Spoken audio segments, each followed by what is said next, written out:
인간과 구원 10번째 강의 시작하겠습니다. 이제 날씨가 벌써 더워지고 이제 5월 하순이 됐네요. 그러니까 이번 학기도 거의 마무리를 향해 다가가고 있습니다. 몇 주 안 남았어요. 그래서 여러분들한테 미리 좀 부탁을 드리겠습니다. 이번 학기 말 기말고사는 중간고사와 같은 형식으로 치러지고 그 기말고사 보시기 전까지요. 학기 초에 요구했었던 독서 과제 다 같이 읽으셔서 그 전까지 꼭 제출해 주시기 부탁드리겠습니다. 하여튼 꼭 좀 부탁 좀 드릴게요. 자, 오늘은 10번째 강의여서 개혁주의권은 5장 복음의 초대라는 장을 다루겠습니다. 한국교회의 주류는 아무래도 장로교 전통이 강합니다. 물론 한국교회의 장로교가 과연 전통적인 장로교 개혁주의, 흔히 말하는 칼빈주의와 얼마나 이렇게 유사한가, 그 맥을 이어오고 있는가에 대해서는 좀 의심스러운 부분이 있습니다만 분명 그 묘하게 한국 교회에서는 장로교 전통, 그러니까 개혁주의 전통이 약간의 정통과 같은 위상을 누리고 있습니다. 그건 이 강의 들으시는 여러분들이 어느 교단, 어느 교파에 속해 있던 좀 인정해야 할 한국 교회의 상황이라고 보셔야 될 거예요. 근데 이제 개혁주의, 이제 장로교 신학을 이야기하면서 가장 그러니까 논란의 중심에 서 있는 게 그러니까 선택과 유기가 이미 결정되었다는 일명 이중 예정 교리입니다.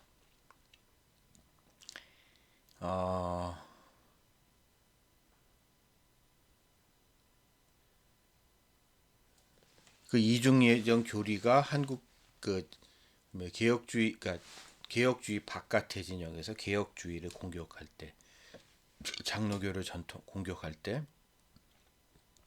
가장 이 타겟으로 삼는 부분인데, 이 부분만큼 오해되고 있는 부분이 없어서 아마 이번 시간에는 이거와 관련된 이야기를 좀 주로 다루겠습니다.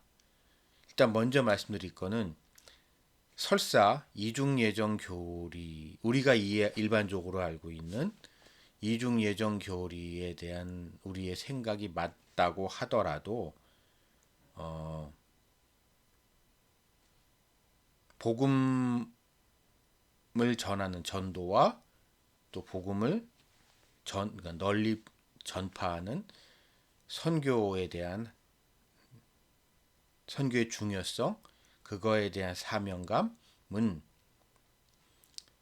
결코 훼손되거나 제한받지 않습니다.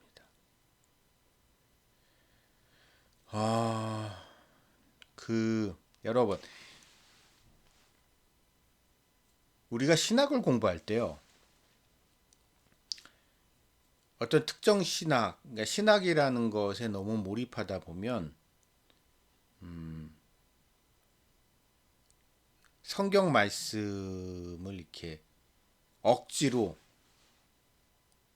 이렇게 확증 편향적으로 자기 마음에 드는 자기 생각과 이렇게 일치되는 부분만 이렇게 성경에서 자꾸 보려고 하기도 하고, 다른 한편으로는 그렇지 않은 부분을 애써 무시하려고 하는데 그런 유혹에 빠지기 쉬운데요. 성경은 신앙은 그런 것을 극복하는 게 신앙이거든요. 그래서 우리는 우리의 생각을 끊임없이 이렇게 점검해야 됩니다. 그러니까 이중 예정 교리, 선택과 예정이라는 부분도 좀 그런 점에서 바라봐야 한다면 두말할 필요 없이 쉽게 말해서 천국 갈 사람, 지옥 갈 사람이 정해져 있다면 전도는 왜 하고 선교는 왜 해? 이런 건 말이 안 된다는 거죠. 그러한 논리적인 그러니까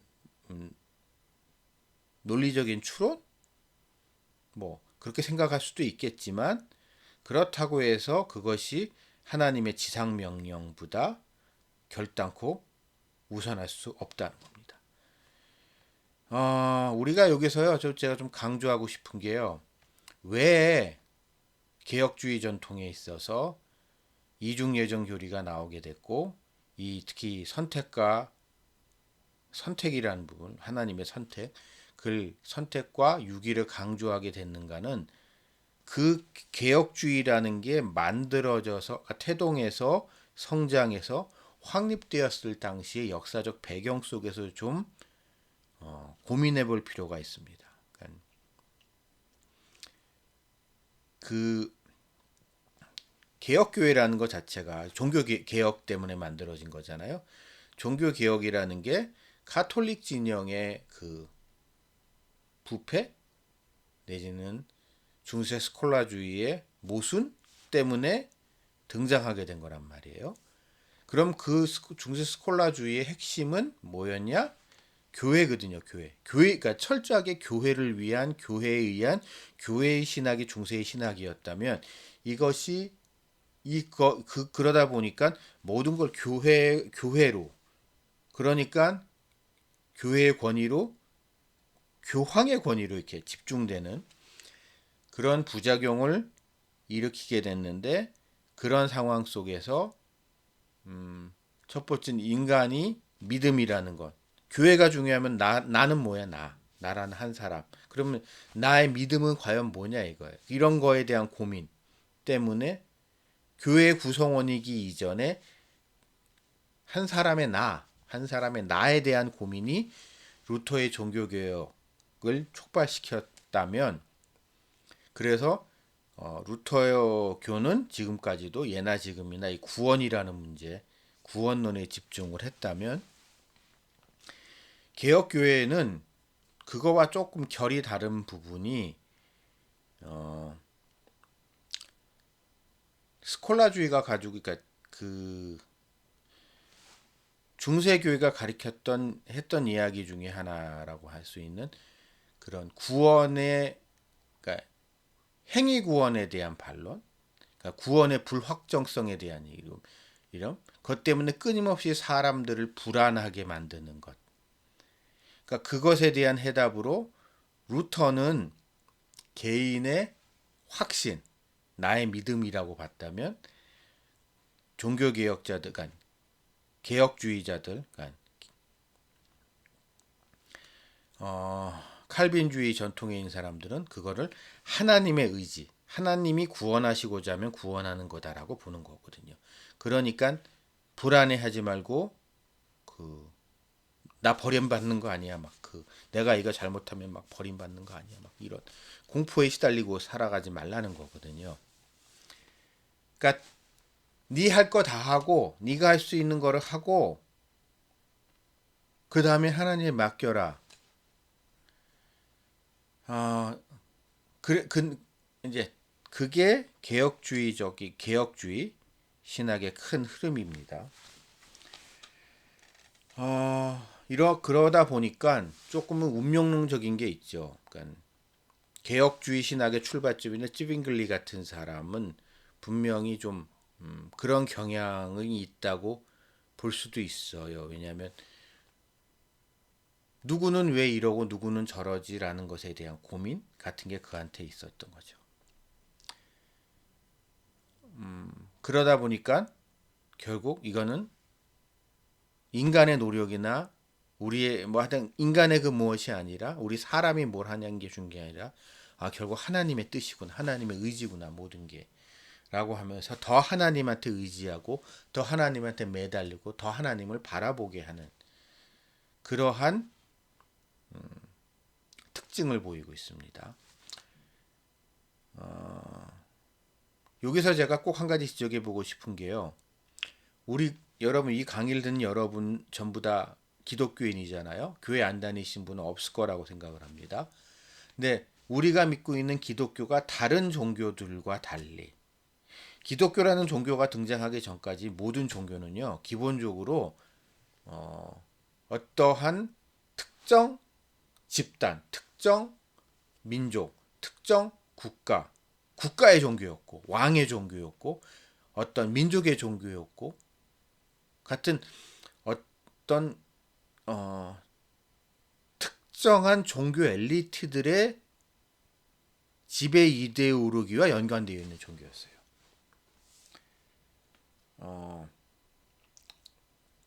그래서 전 세계적으로 널리 퍼져서 여러 나라에서 그와 유사한 신앙을 가지고 있었던 종교를 가지고 있었던 경우는 매우 드물었고 더군다나 그것이 자발적으로 종교 정치 권력이나 이런 거와 상관없이 그냥 개인들의 순수한 자발성에 의하여 그러한 종교가 퍼져가 나가서 자리 잡는 경우는 보기 드물었거든요. 근데 그러한 그러니까 과거의 일반적인 종교와는 달리 기독교라는 종교는 보통 사람들이 믿는 보편 종교로 시민들의 종교로 발전해서 퍼져서 어느 나라 어느 곳에서도 빈부격차와 상관없이 지위의 높고 낮은가와 상관없이 누구나 믿을 수 있는 종교, 누구나 그것을 받아들이는 종교로 발전하는 특이한 현상을 보여줍니다. 이건 그 이전의 다른 종교들에서는 찾아보기 힘들었던 기독교만의 아주 특징적인 모습이에요. 근데 그것이 가능하게 된 것은 그런 일이 일어나게 된 것은 다른 종교들과 당시 전도와 선교의 열심이었던 거죠. 왜요? 그것이 예수님의 지상 명령이었기 때문에 그러한 특수성을 우리가 가지고 기독교를 바라봐야만 하지 않을까 싶습니다. 그래서 하나님의 선택과 예정이 있다는 것이 우리의 그런 그리스도인으로서 우리에게 주어진 명시적인 사명을 명시적인 사명을 게을리하는 것에 어떤 면피할 수 있는 근거가 되지는 않겠습니다. 그럼에도 불구하고 왜 선택과 유기 같은 이런 이중 예절 같은 문제가 자꾸 이렇게 그때나 지금이나 이렇게 자꾸 논란이 되는 것은 우리가 지나치게 세상을 어떤 인과율의 관계로 이해하기 때문에 어떤 원인이 있고 그거에 대한 결과를 가지고 세상을 바라보는 것, 논리적으로 그것을 통해서 논리적으로 세상의 이치를 설명하려고 우리는 하고 있습니다만, 근데 여러분 우리 한 가지 명심해야 될 거는요. 기독교에서 말하는 구원 그 자체가 그러한 일반적인 인과율을 초월하는 그 한계를 극복하는 것입니다. 즉 인과율의 세계에서는 죄를 지었으면 그에 대한 책임을 져야 되는 거잖아요.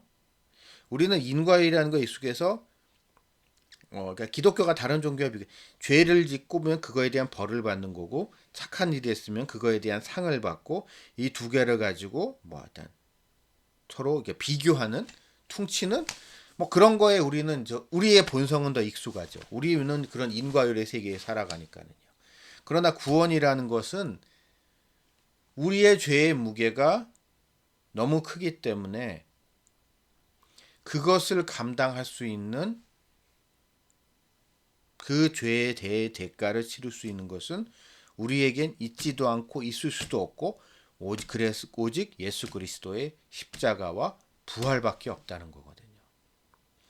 그렇기 때문에 우리가 이런 신학을 함에 있어서 성경을 읽고 신학을 읽고 함에 있어서 그러한 논리적인 그러니까 기본적으로 논리적인 일관성, 인과율의 얽매인 인과율과 관계된 논리적 일관성에만 몰입해서 모든 것을 그냥 단순하게 어떠한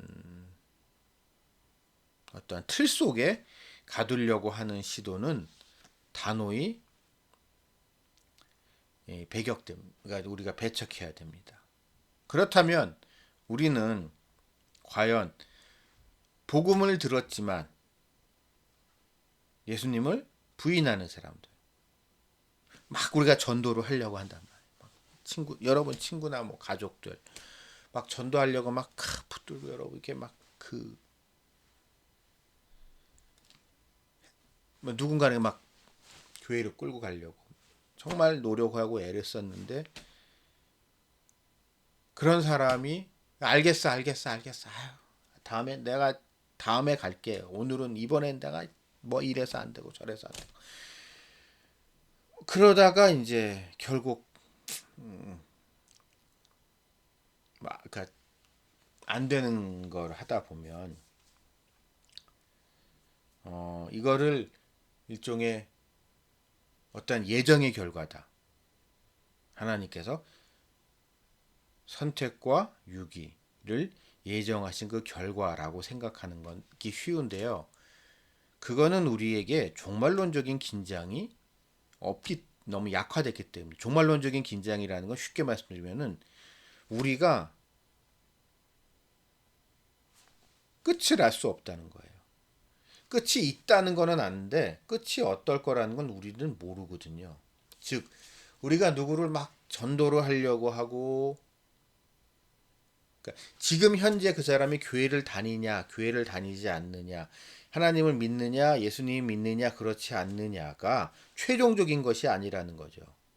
최종적인 것은 한참 후에 그 한 개인의 경우라면은 그 사람이 죽을 때 돼봐야지 아는 거고 과연 그리고 죽을 때 됐을 때도 그 사람이 진짜 하나님을 믿었는지 안 믿었는지 그 사람이 믿는다면 그 사람의 믿음이 구원받을 만한 믿음인지 아닌지는 우리는 알 수 없고 그렇기 때문에 그 마지막 그 순간까지 긴장의 끈을 놓지 않고 있어야 한다는 종말론적인 긴장을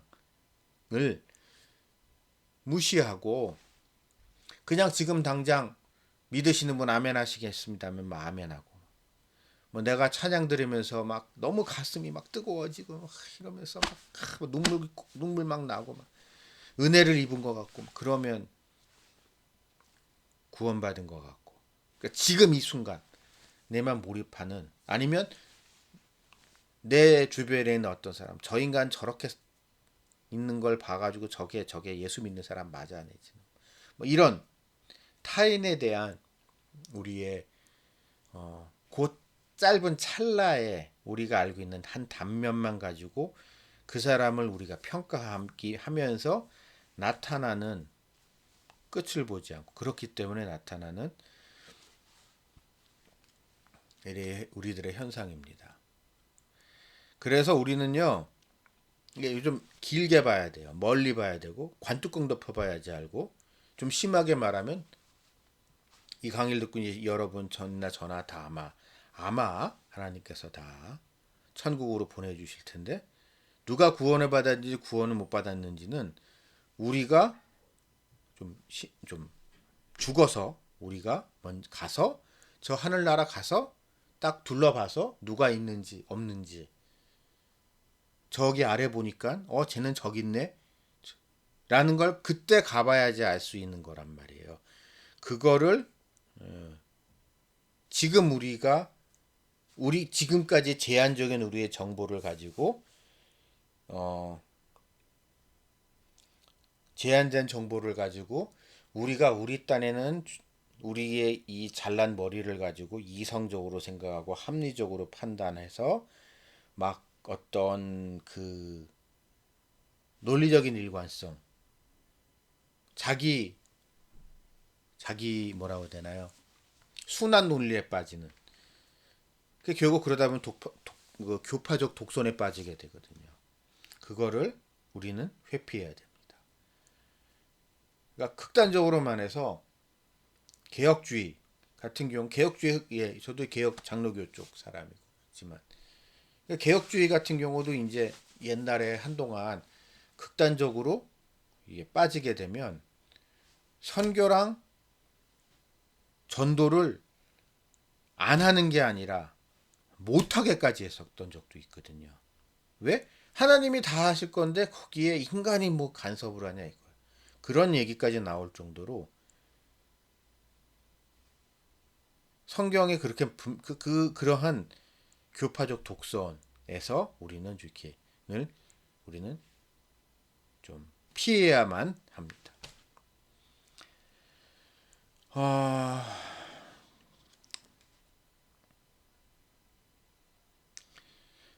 물론 그게 그 당시에 여러분 이게 그런 이야기가 나왔던 당시를 우리가 조금 거슬러 올라가 보면은 좀 현실적인 정치적인 이유들도 좀 있었던 것 같아요. 제가 보기엔.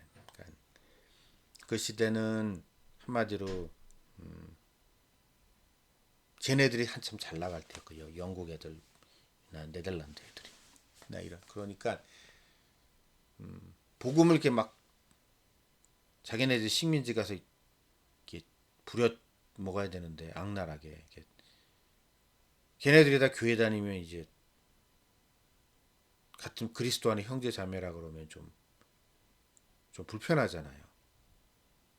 더군다나 이제 선교와 전도를 하려다 보게 되면 현지에 있는 이게 정치 세력과 뭐 충돌이 일어날 수도 있는 거고.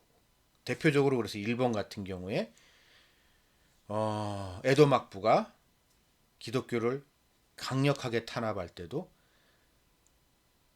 네덜란드 사람들한테만 하고만 교육을 했던 게 이제 그런 네덜란드 사람들은 그런 상황 속에서 우리는 복음을 안 전하는 것도 아니고 못 전하는 것도 아니고 전하면 안 돼 라고 하니까 에도막부는 좋았던 거죠. 그런 현실적인 이유랑 좀 이렇게 역사적인 맥락 속에서 봤을 때는 우리가 좀 이해하실 필요가 있습니다.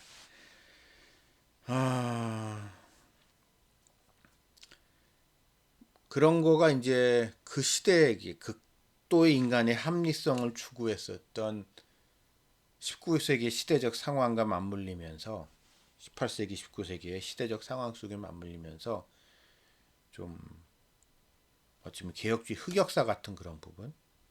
영국 사람들이 한편으로는 인도를 식민지로 삼았지만 그런데 전도를 선교를 이렇게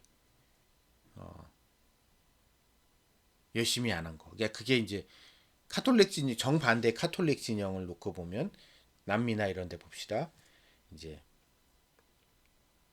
개혁주의의 반대편 그러니까 저쪽 반대편 제 끝에 있던 예수의 선교사들을 파송해서 막 반강제지만 어쨌든 개종시켰던 모습과 이제 정반대잖아요. 이제 그게 그러한 시대적 맥락 속에서 좀 우리가 이걸 좀 이해할 필요가 있습니다. 더 큰 문제는 그런데 이제 그거는 그 시대의 문제였고 오늘날의 문제는 특히 한국 교회의 상황 속에서 문제가 선택과 예정에 관한 부분을 되게 편한 대로 갖다가 붙이는 게 있어요. 한국 교회 상황. 그러니까 하나님의 선택, 그러니까 대표적인 게 하나님이 선택했다는 건 알겠는데, 그래 나 같은 죄인, 나같이 문제가 많은 사람이 구원받았던 건 하나님의 강력하신 부르심이 있어서 그런 거야. 라고 한다는 것을 인정하면서도 그런 논리적인 일관성은 추구하지 않고 경우에 따라서는 왔다 갔다 하는 우왕좌왕하는.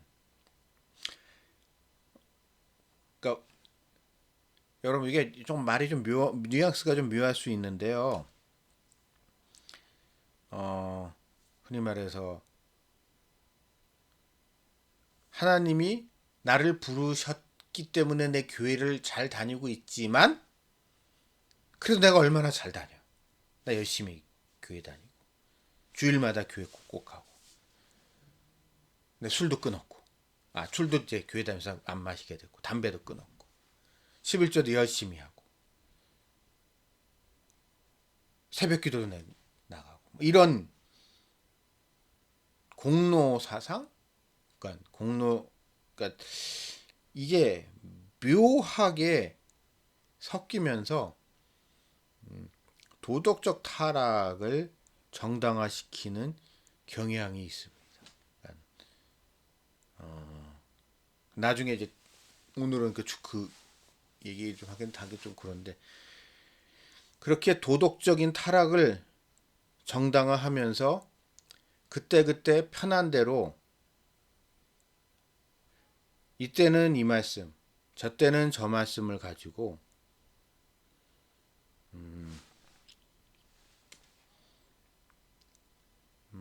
결국 회개하지 않고 잘못을 인정하지 않고 그냥 자기 합리화, 성경을 내세운 자기 합리화에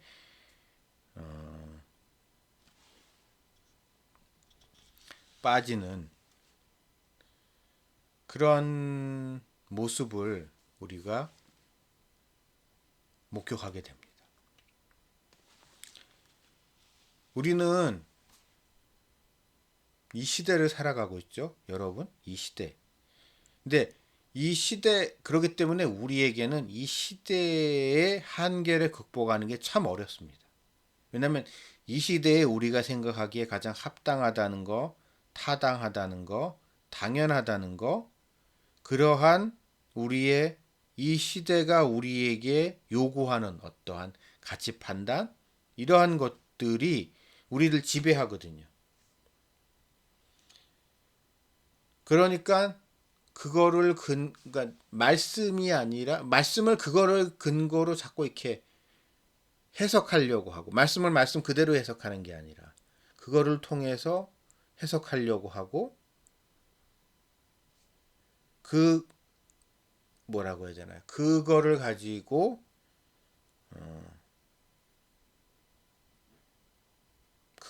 그냥 뭐 살고 싶은 그런 유혹에 빠지는데 그것을 우리는 피해야 합니다. 우리는 우리가 살아가고 있는 이 시대, 그렇다고 이 시대 무조건 부정하자는 게 아니에요. 이 시대 또한 하나님의 역사의 주인이신 하나님께서 하나님의 뜻을 이루신 결과이기 때문에 이 시대의 모습이 우리에게 마음에 비록 안 들지라도 이것 또한 하나님이 도저히 이거 못 참겠어 막 이러면 이런 시대조차도 없는 거거든요. 우리는 그러니까 하나님 앞에서 하나님의 뜻 앞에서 겸손해져야 되고 그리고 그러기 때문에 항상 말씀으로 돌아가서 내 생각이 아닌 그냥 말씀에서 하고 성경 말씀에서 하시는 거에 주목을 해야 합니다. 그러다 보면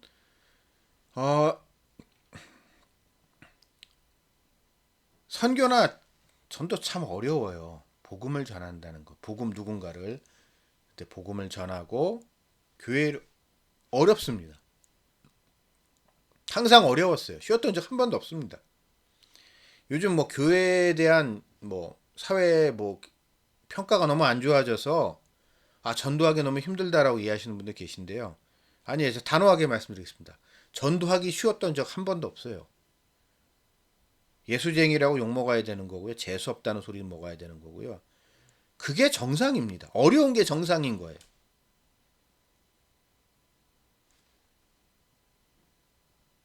그럼에도 불구하고 예수님의 명확하신 지상명령이기 때문에 그것이 하나님의 뜻이기 때문에 주님의 의지이기 때문에 우리는 그거를 해야 할 사명이 있다는 것을 명심하시기 바랍니다. 잠시 후에 두 번째 시간 진행하겠습니다.